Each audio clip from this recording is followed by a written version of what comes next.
সুপ্রিয় দর্শক মণ্ডলী সবাই কেমন আছেন? প্রতিদিনের মতো নিয়ে চলে এলাম আবহাওয়ার সর্বশেষ পূর্বাভাস নিয়ে। কেমন থাকবে আগামী 24 থেকে 48 ঘন্টা সারা দেশের আবহাওয়ার পরিস্থিতি। অন্যদিকে ভারতের পশ্চিমবঙ্গ সহ আসাম ত্রিপুরার কোথায় কেমন আবহাওয়া বিরাজ করবে, তাছাড়া বঙ্গোপসাগরে যে ভয়াবহ লঘুচাপ অবস্থান করছিল তার পরিস্থিতি কেমন রয়েছে, ঘূর্ণিঝড় কোথায় আছড়ে পড়ার সম্ভাবনা রয়েছে, ঘূর্ণিঝড়ের পরিস্থিতি কি রয়েছে, কখন নাগাদ আছড়ে পড়তে পারে ঘূর্ণিঝড় মন্থা, সেটি কিন্তু আপনাদেরকে বলে দেব। সেই সঙ্গে সঙ্গে আগামী 24 থেকে 48 ঘন্টা তথা বুধবার 28 অক্টোবর কোথায় কেমন আবহাওয়া বিরাজ করবে, তার সঙ্গে সঙ্গে আবারও কিন্তু ভয়ঙ্কর লঘুচাপ আসতে চলেছে, অর্থাৎ বৃষ্টিবলয় আসতে চলেছে, যার জেরে আগামী কয়েকদিন ভারী থেকে অতি ভারী বৃষ্টির সংখ্যা রয়েছে বাংলাদেশ সহ পশ্চিমবঙ্গ এবং আসাম ত্রিপুরা জুড়ে। তো রইল আপডেট। মন্থা এখন প্রবল ঘূর্ণিঝড়ের রূপ নিয়েছে। বঙ্গোপসাগরে সৃষ্টি ঘূর্ণিঝড় মন্থা প্রবল ঘূর্ণিঝড় রূপ নিয়েছে বলে জানিয়েছে বাংলাদেশ আবহাওয়া অধিদপ্তর। বেড়েছে এর বাতাসের গতিবেগও। ঘূর্ণিঝড় কেন্দ্রের নিকটবর্তী এলাকায় এখন ভয়ঙ্কর ঝড় শুরু হয়ে গিয়েছে। মঙ্গলবার 28 অক্টোবর 9 নম্বর বিশেষ বিজ্ঞপ্তিতে এই তথ্য জানানো হয়েছে। ডাক্তার মোহাম্মদ ওমর ফারুকের সেভ করা বিজ্ঞপ্তিতে বলা হয়েছে, পশ্চিম মধ্য বঙ্গোপসাগর ও তৎসংলগ্ন দক্ষিণ পশ্চিম বঙ্গোপসাগর এলাকায় অবস্থানরত ঘূর্ণিঝড় মন্থা আরও উত্তর পশ্চিম দিকে অগ্রসর ও ঘনীভূত হয়ে প্রবল ঘূর্ণিঝড়ে রূপ নিয়েছে। পশ্চিম মধ্য বঙ্গোপসাগর ও তৎসংলগ্ন এলাকায় উত্তর অক্ষাংশ অবস্থান করছে এই মন্থা ঘূর্ণিঝড়। ঘূর্ণিঝড়টি সকাল 6টায় চট্টগ্রাম সমুদ্র বন্দর থেকে 1290 কিমি দক্ষিণ পশ্চিমে অবস্থান করছিল। এটি আরও উত্তর ও উত্তর পশ্চিম দিকে অগ্রসর হয়ে আজ সন্ধ্যা এবং রাত নাগাদ ভারতের অন্ধ্রপ্রদেশ উপকূলে অতিক্রম করতে পারে এবং প্রবল ঘূর্ণিঝড় কেন্দ্রের 64 কিমির মধ্যে বাতাসের একটানা সর্বোচ্চ গতিবেগ ঘন্টায় 90 কিমি, যা দমকা অথবা ঝোড়ো হওয়া আকারে 110 কিলোমিটার পর্যন্ত বৃদ্ধি পাচ্ছে। প্রবল ঘূর্ণিঝড় কেন্দ্রের নিকটবর্তী এলাকায় সাগর এখন উত্তাল রয়েছে। উত্তর বঙ্গোপসাগরে অবস্থানরত মাছ ধরার সব নৌকা ও ট্রলারকে পরবর্তী নির্দেশ না দেওয়া পর্যন্ত উপকূলের কাছাকাছি থেকে সাবধানে চলাচল করতে বলা হয়েছে। সেই সঙ্গে তাদেরকে গভীর সাগরে বিচরণ না করতে বলা হয়েছে। তো এটাই ছিল শিরোনাম। এবার বিস্তারিত চলুন আপনাদেরকে জানিয়ে দিচ্ছি আবহাওয়া মডেল চিত্র এবং বিভিন্ন ওয়েদার অবজারভেশন টিম কি জানাচ্ছে সেটি কিন্তু আপনাদেরকে বিস্তারিত আলোচনা করে দিচ্ছি। তো আপনি দেশ বিদেশ যেখান থেকে ভিডিওটি দেখছেন অবশ্যই ভিডিওটি না টেনে শেষ পর্যন্ত দেখুন এবং চ্যানেলে নতুন হলে অবশ্যই চ্যানেলটাকে সাবস্ক্রাইব করুন প্রতিনিয়ত আবহাওয়ার সর্বশেষ আপডেট পাওয়ার জন্য। এবং আপনি কোন জেলা থেকে ভিডিওটি দেখছেন অবশ্যই আপনি আপনার জেলার নামটি লিখুন। তো শুনুন এবার বিস্তারিত। দর্শক মণ্ডলী, আমি সরাসরি চলে এলাম ইউরোপিয়ান ওয়েদার আবহাওয়া মডেল চিত্রে। এখানে আপনারা অনস্ক্রিন দেখতে পাচ্ছেন ঘূর্ণিঝড়ের আমরা অবস্থান লক্ষ্য করব। এই মুহূর্তে ঘূর্ণিঝড়ের অবস্থান কি রয়েছে আমরা সরাসরি ট্র্যাক করব এবং কোথায় আছড়ে পড়তে পারে। বর্তমানে 3টি ঘূর্ণিঝড় মন্থা এবং মিসলেসা এবং সোনিয়া 3টি ঘূর্ণিঝড় বর্তমানে অবস্থান করছে। এর মধ্যে আমরা মন্থা ঘূর্ণিঝড় দেখে নেব, যেটা বঙ্গোপসাগরে এখন বর্তমানে অবস্থান রয়েছে। আমরা সরাসরি আপনাদেরকে ট্র্যাকিং করে দেখাবো ঘূর্ণিঝড় কোথায় আছড়ে পড়তে চলেছে এবং আগামী 24 ঘন্টার ভিতরে সেটা কোথায় যেতে পারে এবং কোথায় গিয়ে তার অবস্থান সে বার করতে পারে। দেখতে পাচ্ছেন বর্তমানে তার পরিস্থিতি আমরা লক্ষ্য করতে পারছি সরাসরি লাইভ চিত্র থেকে।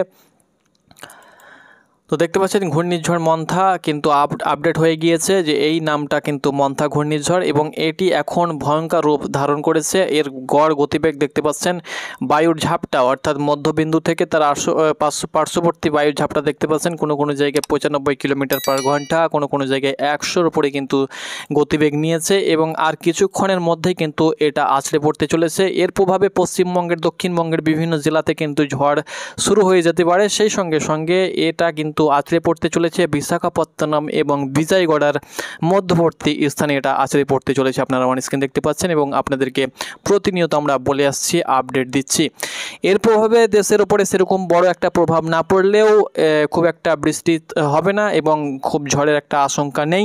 তবে যে বৃষ্টিবলয় আসতে চলেছে আগামী কয়েকদিন পরেই, সেই বৃষ্টিবলয়ের জেরে কিন্তু দেশ জুড়ে ভারী থেকে অতি ভারী বৃষ্টির সম্ভাবনা রয়েছে। তবে মন্থা ঘূর্ণিঝড়ের প্রভাবে পশ্চিমবঙ্গের 2 মেদিনীপুর, দীঘা, মন্দারমণি সাইডে, সেই সঙ্গে সঙ্গে উত্তর 24 পরগনা, দক্ষিণ 24 পরগনা, সুন্দরবন সংলগ্ন এলাকার উপর দিয়ে ঘন্টায় সর্বোচ্চ 30 কিলোমিটার বেগে ঝোড়ো হাওয়া বয়ে যেতে পারে। সেই সঙ্গে সঙ্গে দেশের খুলনা এবং বরিশাল বিভাগের কিছু কিছু অঞ্চলের উপর দিয়ে একদম উপকূলবর্তী জেলাগুলোর উপর দিয়ে ঘন্টায় সর্বোচ্চ 10 থেকে 20 কিলোমিটার বেগে ঝোড়ো হাওয়া বয়ে যেতে পারে। ঘূর্ণিঝড়টি আর কিছুক্ষণ পরে অর্থাৎ রাত 11টা থেকে 10টা থেকে 11টা থেকে 12টার মধ্যে কিন্তু আছড়ে পড়তে চলেছে। আমরা সরাসরি উপগ্রহের চিত্র দেখে নেব এই মুহূর্তে সারা দেশ সহ পশ্চিমবঙ্গের আকাশের কন্ডিশন কি রয়েছে, কোথায় কেমন মেঘ রয়েছে এবং কোথায় কেমন আগামী 24 ঘন্টা অর্থাৎ 29শে অক্টোবর রোজ বুধবার কোথায় কেমন বৃষ্টিপাত হতে পারে আপনাদেরকে জানিয়ে দেব।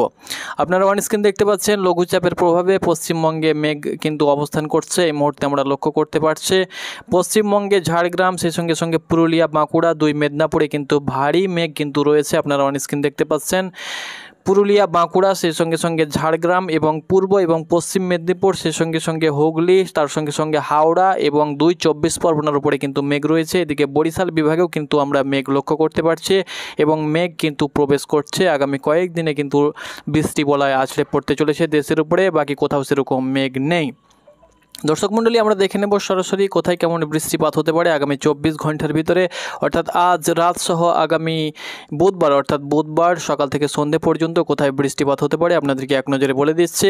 তো দর্শক মণ্ডলী, আপনারা দেখতে পাচ্ছেন সবচেয়ে নিখুঁত খবর আমাদের চ্যানেল থেকে পেয়ে যাবেন, তো অবশ্যই চ্যানেলটাকে সাবস্ক্রাইব করবেন। আজ রাতের দিকে দক্ষিণে যে সমস্ত জেলাগুলো রয়েছে একদম দক্ষিণে 2 মেদিনীপুরে কিন্তু বৃষ্টির সম্ভাবনা রয়েছে, মাঝারি বৃষ্টি হবে অর্থাৎ খড়গপুর সেই সঙ্গে সঙ্গে কোলাঘাট, তার সঙ্গে সঙ্গে এদিকে বেলদা, কন্টাই, দীঘা, মন্দারমণি, হলদিয়া, তমলুক, তার সঙ্গে সঙ্গে এদিকে পশ্চিমবঙ্গের আমরা লক্ষ্য করতে পারছি ঝাড়গ্রাম, চাকুলিয়া, খড়গপুর সেই সঙ্গে সঙ্গে বালিয়াচক, গোয়ালতর, কোলাঘাট, তমলুক এই সমস্ত উলবেড়িয়া সাইডে, এদিকে জামনগর, মজিলপুর সেই সঙ্গে সঙ্গে গোসাবা, হলদিয়া এই সমস্ত জায়গার উপর দিয়ে ঘন্টায় সর্বোচ্চ 20 থেকে 25 কিলোমিটার বেগে ঝোড়ো হাওয়া বয়ে যেতে পারে এবং বৃষ্টির সম্ভাবনা রয়েছে আজ রাতের দিকে।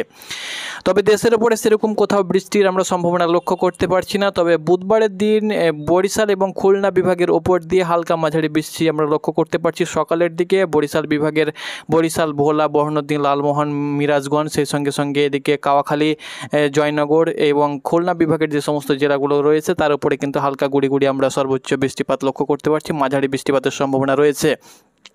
তবে সন্ধ্যের দিকে আমরা লক্ষ্য করতে পারছি খুলনা বিভাগের যে সমস্ত জেলাগুলো রয়েছে এবং এদিকে মেহেরপুর সাইডে আপনাদেরকে আরও বলে দিচ্ছি মেহেরপুর এবং খুলনা বিভাগের যে সমস্ত জেলাগুলো রয়েছে সেখানে কিন্তু ভারী বৃষ্টি হবে। যেমন এদিকে আপনাদেরকে বলে দিচ্ছি আলমডাঙ্গা, তার সঙ্গে সঙ্গে মেহেরপুর, তার সঙ্গে সঙ্গে দামুদা, সেই সঙ্গে সঙ্গে পাংশা, তার সঙ্গে সঙ্গে এদিকে বহরমপাড়া, পাবনা, তার সঙ্গে সঙ্গে এদিকে বালিয়াচক, এদিকে নদিয়ার করিমপুর, তার সঙ্গে সঙ্গে মাগুরা, তার সঙ্গে সঙ্গে কোটচাঁদপুর, তার সঙ্গে সঙ্গে এদিকে নারাইল, যশোর, চুয়াডাঙ্গা, তার সঙ্গে সঙ্গে গোপীনাথপুর, এদিকে মুকসুদপুর, মাগুরা, তার সঙ্গে সঙ্গে বালিকান্দি, ফরিদপুর, সেই সঙ্গে সঙ্গে এদিকে খুলনা বিভাগের সাতক্ষীরা, খুলনা, পিরোজপুর, শ্যামনগর, সেই সঙ্গে সঙ্গে এদিকে বাগেরহাট, মোংলা, শ্রীকান্তপুর, তার সঙ্গে সঙ্গে বরিশাল বিভাগের বিভিন্ন জেলাতে সন্ধ্যে অর্থাৎ দুপুর থেকে সন্ধ্যের মধ্যে মাঝারি বৃষ্টিপাতের সম্ভাবনা রয়েছে।